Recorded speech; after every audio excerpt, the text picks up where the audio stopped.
അറ്റകുറ്റപ്പണിക്കായി സ്വർണ്ണപാളികൾ ഉണ്ണികൃഷ്ണൻ പോറ്റി കൊണ്ടുപോയിരിക്കുന്നത് സ്വന്തം നിലയ്ക്കാണ്. ദേവസ്വം സുരക്ഷാ ഉദ്യോഗസ്ഥർ അനുഗമിക്കണമെന്ന ദേവസ്വം ബോർഡ് ഉത്തരവ് പോലും ഇവിടെ അട്ടിമറിച്ചിട്ടുണ്ട്.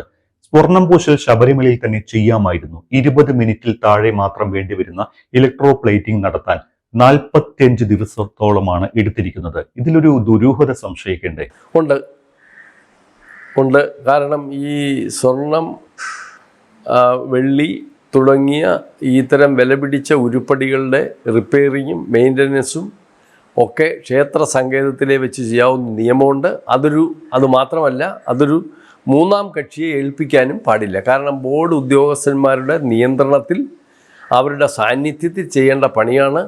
അഥവാ ഒരു സ്പോൺസർ വന്നാലും അത് നമ്മുടെ സാന്നിധ്യത്തിൽ, നമ്മുടെ എസ്റ്റിമേറ്റ് അനുസരിച്ച്, നമ്മുടെ പ്രൊസീജിയർ അനുസരിച്ച് ചെയ്യുകയും അതിനുള്ള ചെലവ് സ്പോൺസറെ കൊണ്ട് ഡിപ്പാർട്ട്മെൻറ്റ് അടപ്പിക്കുകയാണ് വേണ്ടത്. സ്പോൺസറുടെ കയ്യിൽ ഈ വില പിടിച്ച സാധനം ഇളക്കി കൊടുത്തത് അത് ചട്ട ലംഘനമാണ്. അതൊരിക്കലും ചെയ്യാൻ പാടില്ലാത്ത കുറ്റം തന്നെയാണ്.